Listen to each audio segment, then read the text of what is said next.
I talked to the team yesterday, uh, and I wanted to talk to them yesterday, not today, about the environment and about those emotions, so that they weren't either troubled or concerned or bothered by it in any way.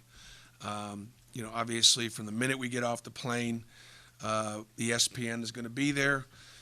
They're going to make a deal about my return to Knoxville, and the game is going to be on ESPN 2 noon special start time, an early start time. Carol Lawson's calling the game. There's just going to Jeff Goodman's going to be on the sidelines. It's just going to be a lot more attention. So I wanted them to be prepared for that and actually, relish the opportunity to play in front of more of a national audience. I said the second thing, I asked them to try to understand what my emotions are going to be prior to the game. For those of you that don't know me, I mean, I'm not Dick Vermeil, but I can get watery, and it's not something I'm going to try to.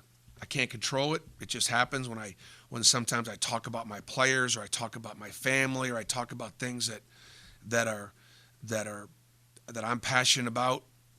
It happens sometimes, but from the minute we get in that huddle to start playing, there won't be any different emotion as it relates to coaching, as it relates to the game. My preparation prior to has been the same. It's been consistent. But I'm sure that in the moments leading up to tip, that it'll be difficult.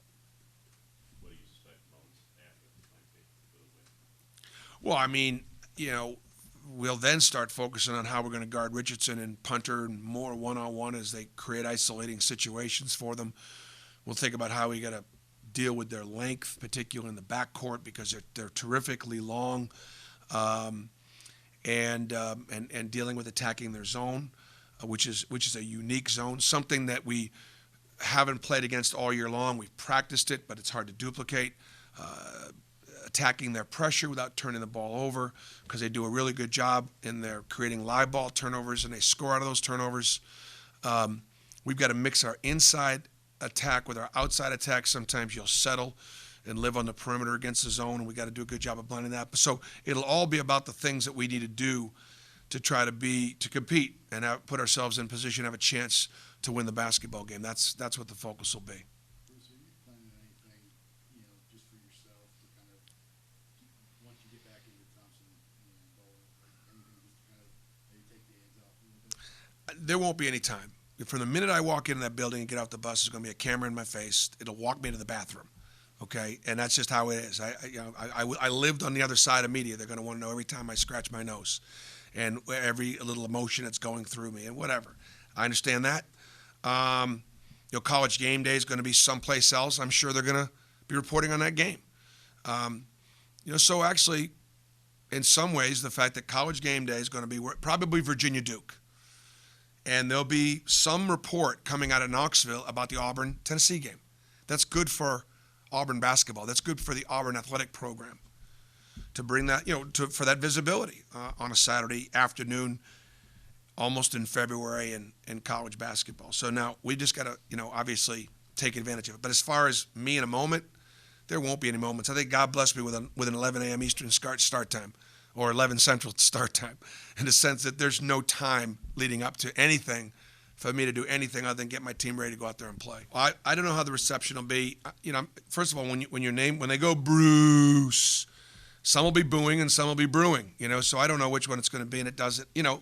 It doesn't matter as much, because I've got so many great friends and family that are still there and still feel really good about our run and almost everything we accomplished, and that's all good. But it's also history. We had our run, and it was special. It'll live, but it's history, but it's still part of SEC history. I'm trying to make SEC history and history here at Auburn by getting this basketball program to be more competitive than what it's been in the last decade.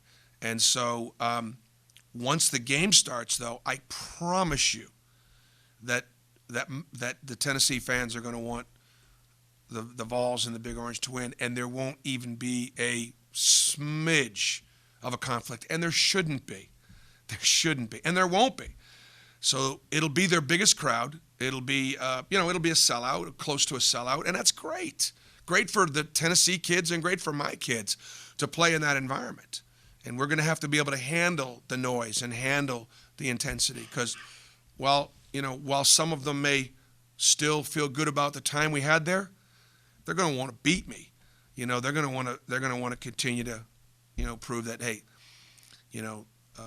we had our run. We left it in pretty good shape. And I'm just glad that we left the history and culture and tradition of continuing to win.